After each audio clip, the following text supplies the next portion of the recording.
Okay, so this is the patient binder explained. And yes, I know I look like a mess all the time because I'm very tired. I'm always working on this. I'm always researching. I'm always trying to essentially get the message out and all that good stuff.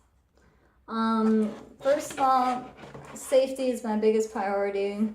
So especially if you have a chronic illness, it's important to always have on hand, in your car, in your wallet, in your purse, on your person, in your pocket. I have seizures, so if you go unconscious or if you're a psych patient and you, for whatever reason, are not, coherent or you can't remember your medications and, an ambulance gets called, I created a short, basically pocket thing that you can keep with you that you have written down your diagnoses.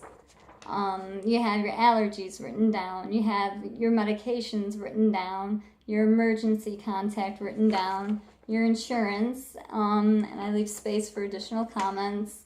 And then I briefly went through some medical shorthand. So you can maintain privacy if you have, for example, borderline personality disorder. You can write BPD, and medical responders should know what BPD means. They should know that TX stands for treatment, that DX stands for diagnosis, that HX stands for history. These are things that they definitely should know. If they don't, I don't know how they're practicing because that's how people write it.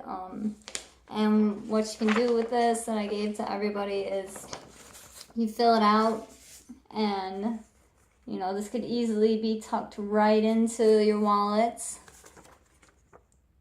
And I always put in any additional comments if you're a psych patient, what your triggers are. Like my trigger is, hypocrisy. I have a history of seizures. I have a diagnosis of this, that. I have my emergency contact written down. I have my prescriptions written down. I have basically that my insurance. Or if you don't have insurance, I promise you this. There's information on how to get insurance, and you still always go to the emergency room if you think there's an emergency. Forget about whether or not you have insurance or you can pay for it.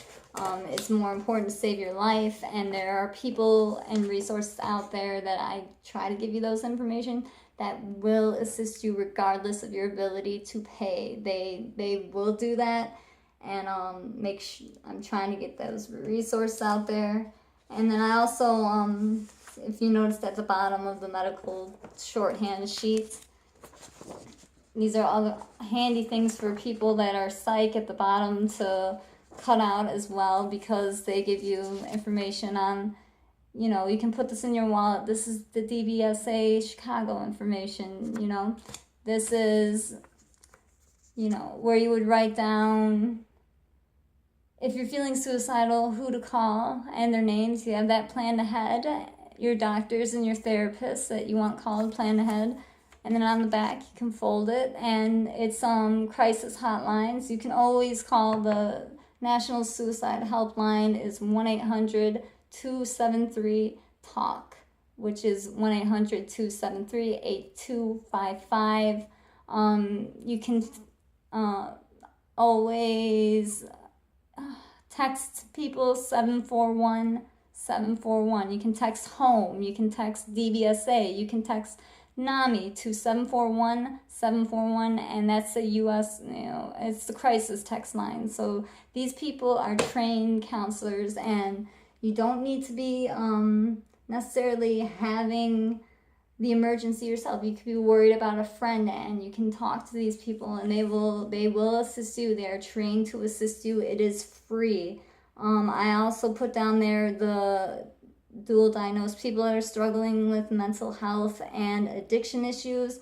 I put down 1-800-4357, which is 1-800-HELP, to the Substance Abuse Mental Health Services Administration. That's their treatment referral routing service. So you can always contact that. And then email info@nami.org. You can get tons of information from them. Same with the DBSA. If you go to their website, you write down what applies to you, what you need when you're doing well, when you're feeling well, and you have that information on you.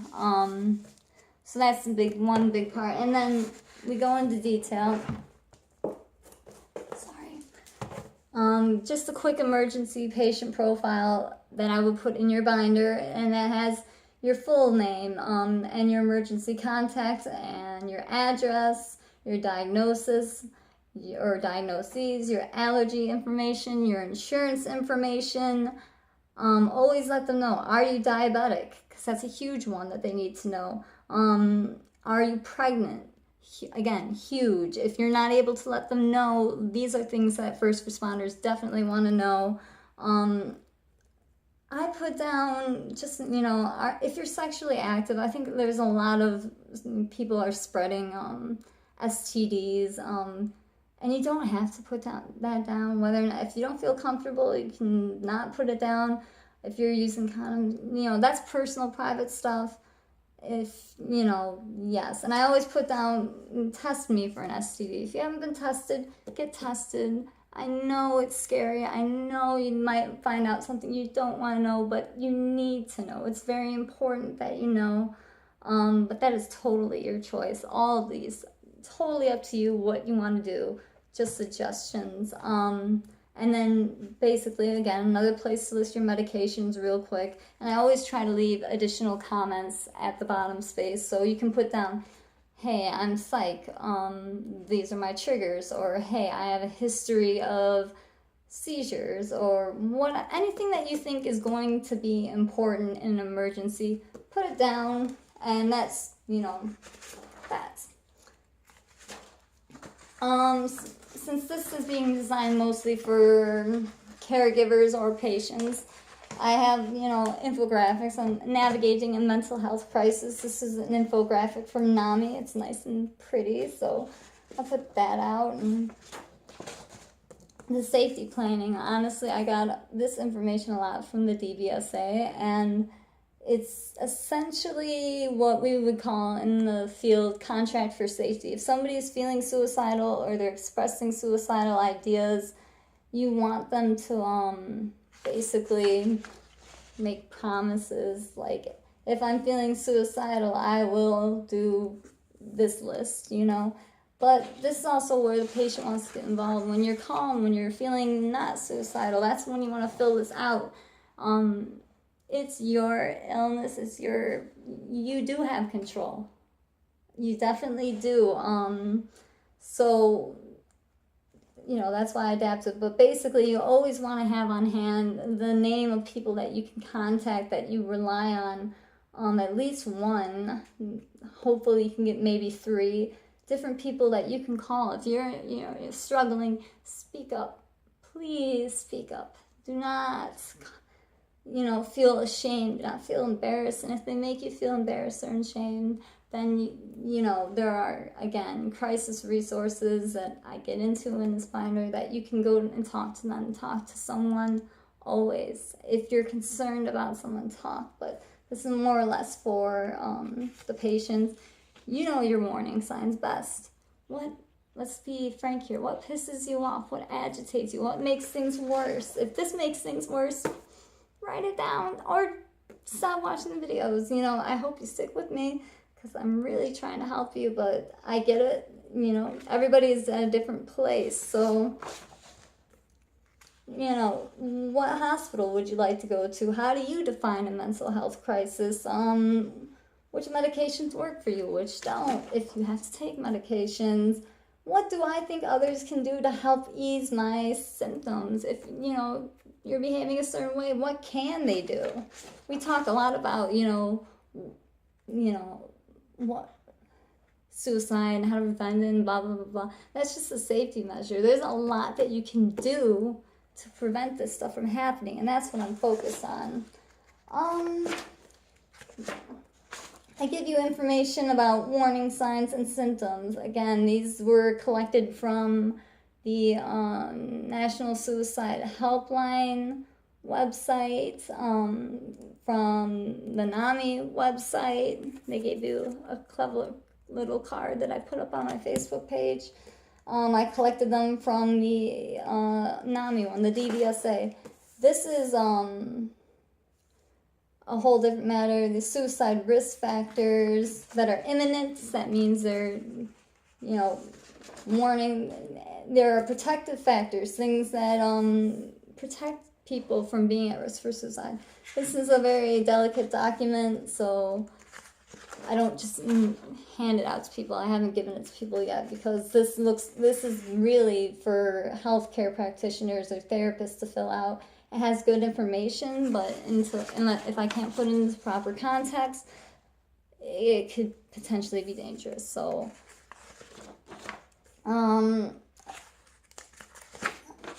this is my big one, is crisis resources. There's crisis resources out there for you people that can help. There's the National Suicide Prevention Helpline. There is, for people dealing with substance abuse, dual diagnosis they call it, the Substance Abuse Mental Health Services Administration, SAMHSA. They have a helpline that can direct you to resources. If you don't want to talk to people, you can text them. You can text a number of different things. I put home to 741-741. But I think NAMI, you can text NAMI to 741-741, help to 741-741. And again, a trained counselor will text you back. And I also put another text line, 847-HELP to 274-637 for text-a-tip, 24/7 anonymous text communication system for anyone in need of a licensed mental health professional. If you're having feelings, reach out. I put local crisis hotlines and resources for people around our Chicagoland area. These are, good resource. Aunt Martha's is a great one. And again, I will happily provide you all these documents for free. I made a page for dual diagnosis patients specifically, because a lot of mental health patients have substance abuse issues, and that makes them more high risk for suicide. When you're intoxicated, you can't think clearly, so it lends yourself to more reckless behavior. It's just a fact. So it's not a big deal. It's not this, it's not that. It's just reality, and nobody should feel ashamed to admit that they have a problem and try to get help, Please. I made a page for veterans, U.S. service members. They're high risk. I got that for you. For the LGBTQ community, they're high risk. I realized from talking to somebody that I need to actually update this, because there's high risk for first responders. A lot of cops are committing suicide. They're having nervous breakdowns. I think a lot of us saw on the news when that cop pumped 27 bullets into somebody lying on the ground. That was so wrong. He needs to be held accountable, but what can we do to prevent that? Because my dad used to be a sheriff back in the 70s to get through college, and way down south, so completely different circumstances, but he's like, he saw a cop burn out there, and if he was feeling burnout where he was at working at the time he did, I can't imagine what kind of burnout they're dealing with now amongst the opioid epidemic.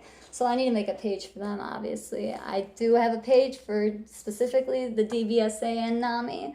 Both are great. Access these resources, people. They are out there, and I even put additional resources. There's just so many resources out there that I don't know if everybody is getting them or not. I've got that. I'm trying to get into it. Then I have a full patient profile. This is where you get into things in detail as much as you want. A long list for diagnoses.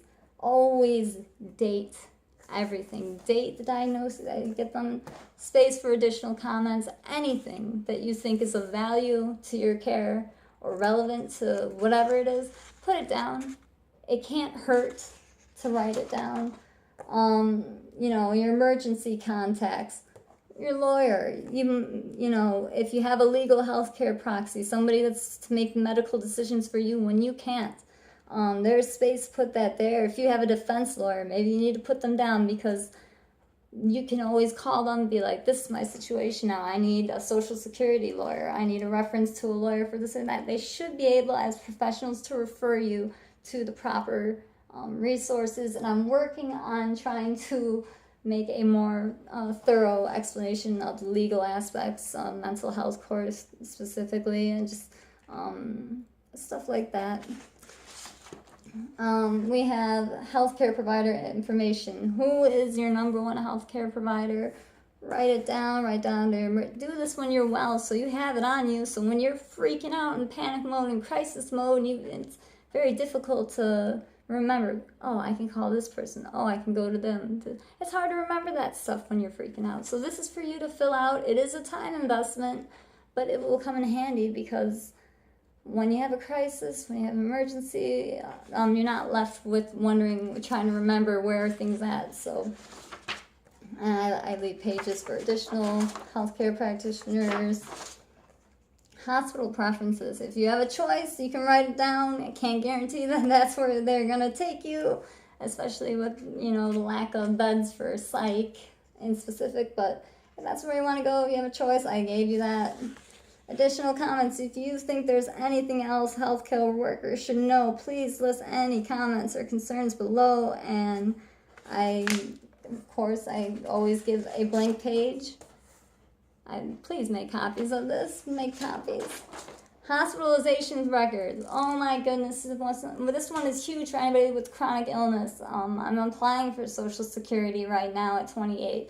I do not really remember the details of my hospitalizations from about 10 years ago, and there were many, so I don't remember what medications they put me on. They put me on a lot. I don't remember which ones were started, stopped, told me this.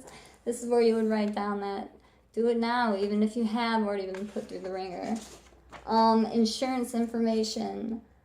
Everywhere you go, they're going to ask you for your insurance information. If you don't have it, I do have the resource here listed on how to get covered under the ACA right now, and I'm going to work on healthcare insurance, what you should know, this and that. That's to come.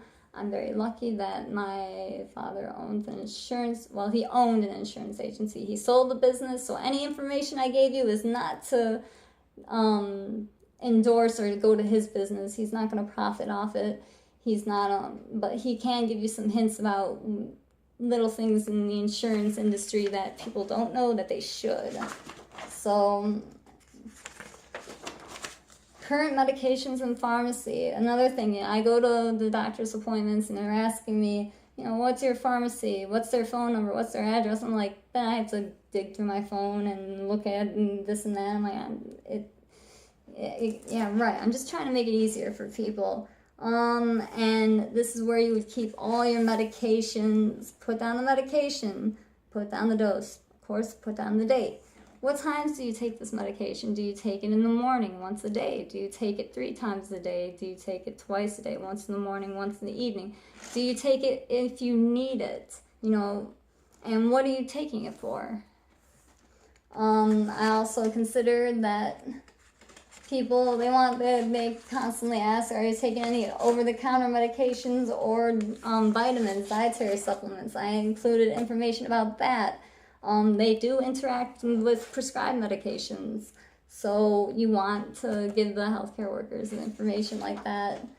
And it's important. Dietary supplements and or vitamins. I took this information from the FDA about you know, what's the deal with them. If you take a multivitamin, let them know. And you make copies, you can keep it updated. You know, I put down dietary supplement is a vitamin. I take a once a day vitamin for women. It's a chewy gummy. I take it once in the morning for just general health. I also included another way to document you know, your medications from the FDA. And they have good tips here on just why you should be doing this. So I also, again, still on documenting. Document your symptoms every day. I got this from the DVSA. They have a printout. It's very thorough. If you want to do it that way, again, I have that resource for you. I will give it to you. I don't know why I have so many pages. I got something from the hospital, daily patient report. What are you feeling? And since I'm bipolar, I actually put an AM and PM, and I would try to fill it out in the morning, and then how I'm feeling in the evening, because my moods change a lot. And then at the end, so it's very helpful. But lately I've been using the DVSA Wellness Tracker. It is a smartphone app. You can go on. You can use it online, and it reminds you once a day, hey, fill this out, and that's very helpful. And then you can actually just print out the report at the end of the month before your doctor's appointment. Another thing that I have to make for this is preparing for your doctor's appointment. So, you know, when they ask you, so how have you been doing since our last visit? If it's been like a month or 3 months or however long, right now I feel this way, but you're feeling something totally different, like at a different point. That's completely understandable, but you're trying to take a subjective piece of data, an emotion, and make it more objective. So you can see, you know, so basically however you want to do it, document it. It is a time investment. It's a worthwhile time investment if you're going to be dealing with psych, you know. We always got the how do you feel emotion processing chart in the hospital, and I happened to hold on to it. It was always kind of like not my favorite piece of paper, but it's very helpful because sometimes you don't know what you're feeling, and it might actually help you to have a picture to point at. If it helps, great. If it doesn't, you don't need it in your binder. I include information for family members, how loved ones can help. That's what I'm really focused on. What can we do to help prevent tragedies so nobody has to die? So we can't save everyone, we can't prevent every tragedy, but there's a lot that we can do, and I don't know if that message is getting out there. I'm always trying to update that. Listening is basically the biggest thing. Listen to somebody who has, definitely with mental health issues, but also with medical ones. Just listen to them without interruption. I have active listening tips that I've gotten from DVSA or not. Do's and don't tips. Again, what works in one situation for one case for one person might not work for you. That's okay. If it doesn't work for you, try something else. I got resources from the DVSA about how do I talk to others about my mood disorder. What are some things I can do to manage the cost of treatment? That is huge. People are always talking about this is expensive. I can't afford this. Where do I go? There's resources out there to try to help you with that. Lifestyle changes, stuff. This is one thing that I'm working on right now is charting when you're well. What are your stressors? What are your triggers? And what can you do about them? So I'm working on that, people. What are your warning signs? What can you do? It is a huge time investment. I get that, people. Make that investment. I promise you, I swear it will come in handy. I'm 99.9% sure that it will come in handy at some point during some time. And then we get next steps in recovery, because it's not all about crisis planning preparedness. We want to get to where the patient can learn how to set goals on their own, what motivates them, what interests them, how to list short-term goals, how to list long, that gives them control. It says, hey, you know what? You are an active participant in your illness. It's not all up to me if this is a family or caregiver. I heard a lot of them say that, they're always complaining that they don't have a choice and this and that. Well, let's give them the opportunity to have a choice. And then there's people that they're not aware that they're ill, they might have some level of awareness and just not want to admit it. So what are some things that I can do that might help me feel better? You know, just stuff like that. So I you know, include all that. And then, you know, the post-crisis plan. So that a lot of that was crisis prep. What you know, but there is, life goes on. If you get out of the hospital, what do you do? What do you need to know about? So on and so forth. Why this matters.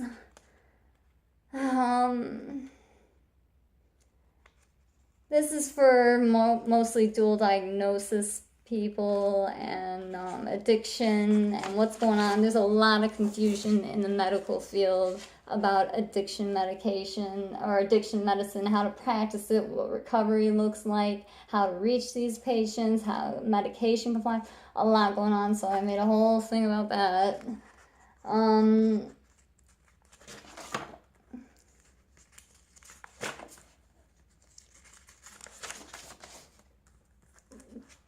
Then there was just basic, nice, pretty little infographics about, you know, suicide rates and what can we do, and just a kind of, yeah. The biggest thing about the binder is it is a single resource. All those handouts that you get from the therapist, from the doctor, from the hospitalization, invest in a good 3-hole punch. Put them in one resource. It is your own patient chart. That's what they do at the hospital. They try mostly do it on computers now, but they have a chart for your patients. And with mine, I have, here's where I would write, you know, daily my or, you know, whenever the moment arouse, comments, questions, observations for the doctor, for the therapist, for whoever you're seeing. See, you know, the patient binder, the first one about that. But we basically, I want to drill it into people's heads that hold on to your paperwork, keep it in one spot, and that is why we also have a folder. My folder is jammed right now. Forgive me, people. When you go to these places, ideally, well, right now, I have my calendar that I've written out. I like that about the RAP program, is they handed us calendars, so everything is planned. I actually try to anticipate my costs. I have a list of all the resources and dates and times of people for NAMI, for the DVSA, with the phone numbers. I have that in there. Again, that's why I told people try to invest in something with 3-hole punch stuff.